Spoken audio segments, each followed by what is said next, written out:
Hello everyone, this is Minakshi and today in this video we solve exercise 4.2 question number 6.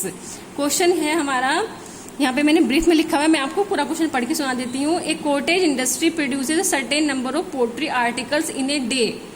Okay, ये यहाँ पर cottage industry है जो कुछ पोल्ट्री आर्टिकल्स बनाती है और इसमें क्या है आगे, on a particular day cost of production of each article. इसमें जो ईच डे मतलब किसी एक दिन यहाँ पे क्या है कि वहाँ पर जो कॉस्ट ऑफ प्रोडक्शन है, ठीक है ना, किसका कॉस्ट ऑफ प्रोडक्शन है, एक आर्टिकल का. On a particular day the cost of production of each article. Each article का जो कॉस्ट ऑफ प्रोडक्शन है वो कितना है, वो क्या दिया हुआ है, 3 more than twice the number of article produce on that day.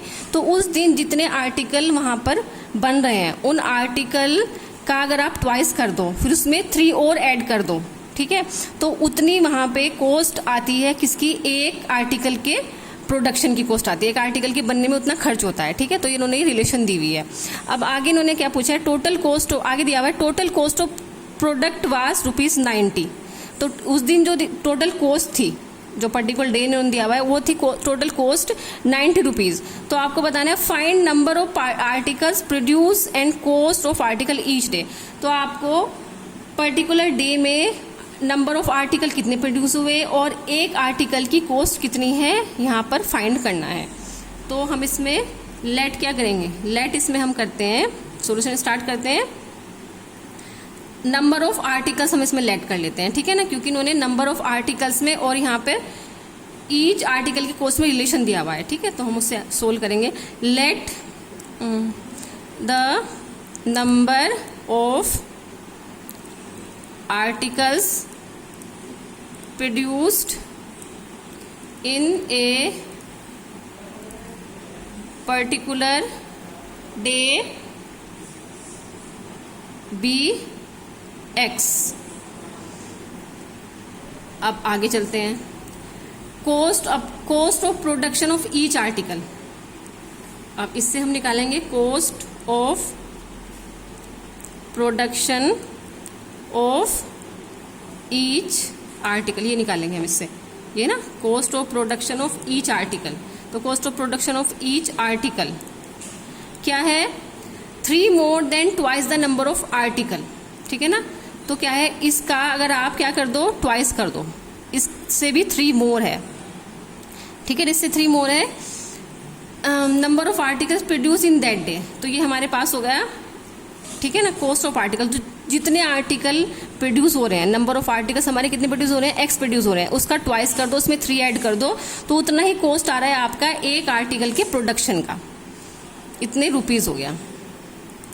अब आगे क्या दिया हुआ है, अगर ये तो एक आर्टिकल का कॉस्ट है, ठीक है ना, एक डे का, उस दिन का जिस दिन इन्होंने पर्टिकुलर डे दिया हुआ है, ये एक आर्टिकल का एक दिन का कॉस्ट आ रहा है. लेकिन अगर आपको निकालना है टोटल कॉस्ट, क्योंकि उन्होंने दिया हुआ है total cost of product was ₹90. तो टोटल निकालने के लिए हम क्या करेंगे, total cost of production that day, उस दिन का टोटल कॉस्ट कितना आ जाएगा आपका.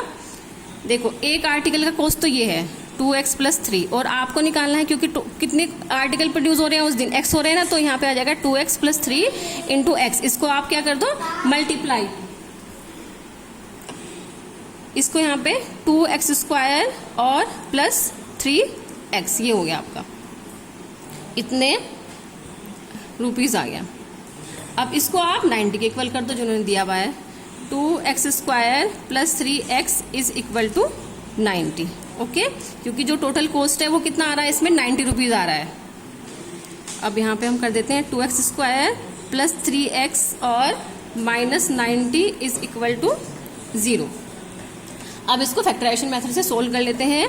तो क्या हो जाएगा, 90 × 2, ये तो होगा 90 और ये 2, तो कितना आ जाएगा, -90 भी ले सकते हो, -90 × 2 तो कितना हो जाएगा यहाँ पे 180 हो जाएगा.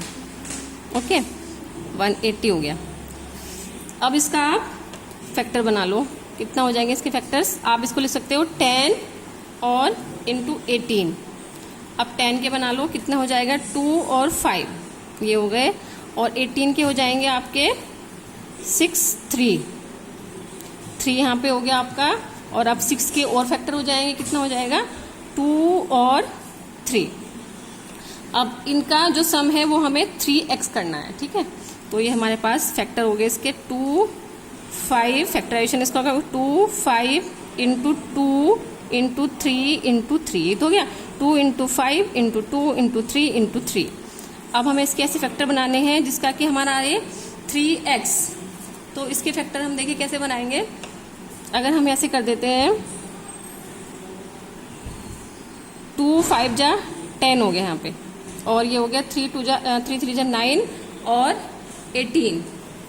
तो अगर हम इसमें कर देते हैं 15 माइनस 12, तो 5, 3 जा 15 हो जाएगा, ठीक है। ये ले लिया मैंने और ये ले लिया, 5, 3 जा 15 हो गया। और आगे कितना बचा 2, 2 जा 4 और 4, 3 जा 12, हाँ। और यहाँ पे बचा हमारा 12, ये हो गया, ठीक है। अब आपको ये अपने आप करना पड़ेगा, आपको इसकी ऐसे वो लेने पड़ेंगे कि जिससे कि इनका जो सम आए वो आपका 3x आ जाए। तो देखो इसमें हो जाएगा ये 15x और माइनस 12x, ये हो जाता है ना इसमें, ठीक है। 5, 3 जा 15 हो गया और आगे इतना बचा 2, 2 जा 4, 4, 3 जा 12। तो इसको हम यहाँ पे लिख लेते हैं, इसका स्प्लिट कर देते हैं मिडिल टर्म का। इसको हम क्या लिख सकते हैं 15x, या यहाँ पे लिख दो 15x minus 12x minus 90 is equal to 0। अब यहाँ से ले लो कॉमन, क्या कॉमन लिया जाएगा, ओनली x कॉमन लिया जाएगा। तो कितना हो जाएगा यहाँ पे x और प्लस 2x प्लस 15, ये हो गया। और यहाँ से आप कॉमन ले लो, माइनस का 6 कॉमन हो जाएगा। तो यहाँ पे कितना हो जाएगा 2x और प्लस का 15 इज इक्वल टू 0।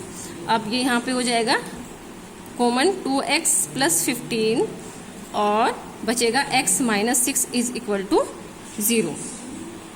अब यहाँ पे एक बार कितनी हो जाएगी इसकी 2x plus 15 is equal to 0, then x is equal to आ जाएगा माइनस 15 अपॉन 2। तो एक तो आपके आ गई ये वाली वैल्यू, और दूसरी वाली वैल्यू क्या आ जाएगी इसमें कि x minus 6 is equal to 0, then x is equal to 6। तो ये आपकी आ गई सेकेंड रूट इसका। अब देखिए स्टूडेंट, इसमें क्योंकि जो पूछा क्या है आपको बताना है find the number of articles, तो ये नंबर ऑफ आर्टिकल्स आपके ये तो नहीं हो सकते, ठीक है, फ्रैक्शन की फॉर्म में नहीं हो सकता, माइनस में नहीं हो सकता। तो ये नंबर ऑफ आर्टिकल्स इसमें ये वाला x इज इक्वल टू 6 हम ले लेते हैं। तो आप यहाँ पे इसमें आंसर भी लिख सकते हो। आगे आप आंसर लिख दो इसमें, since the number of articles produce can not be negative. यहाँ पे लिख दो since the number of articles can not be negative, so यहाँ पे आप लिख दो number of articles produced is equal to, कितना आया था आपका नंबर ऑफ आर्टिकल्स आपके आए थे 6, ठीक है, 6 आई थी ना आपकी वैल्यू यहाँ पे। और आगे इन्होंने ये पूछा है कॉस्ट ऑफ ईच आर्टिकल, तो कॉस्ट ऑफ ईच आर्टिकल हम कहाँ से निकालेंगे, तो ना cost of production of each article 2x plus 3। तो यहाँ पर हम x की वैल्यू पुट कर देते हैं 2x प्लस 3। तो ये हम यहाँ पर कर देते हैं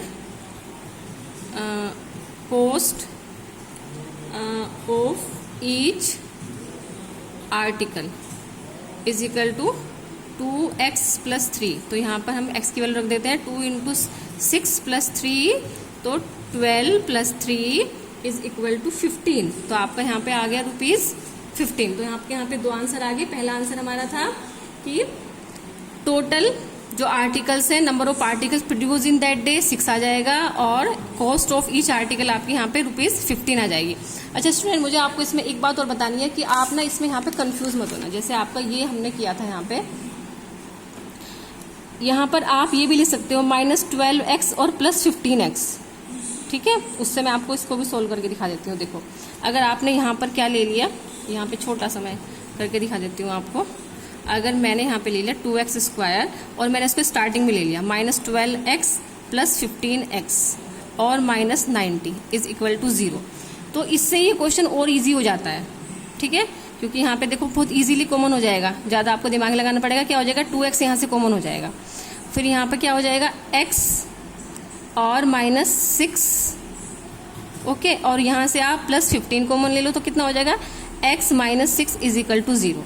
तो ये यहाँ से ये दोनों बाहर कॉमन आ जाएंगे, x माइनस 6 और 2x प्लस 15। अब देखिए अभी भी आंसर आपका यही आएगा, ठीक है ना। बस आपने यहाँ पे क्या लिखा ना, आपने यहाँ पे स्टार्टिंग में 15x लिख दिया था, बाद में 12x लिख दिया था।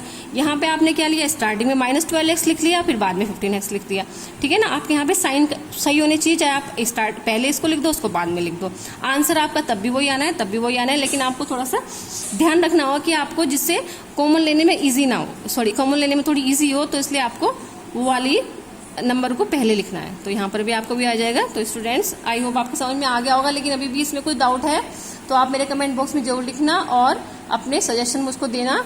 और आप मेरी वीडियो अगर आपको पसंद आई है तो उसको लाइक करना और शेयर करना और मेरे चैनल को सब्सक्राइब करना। Thank you.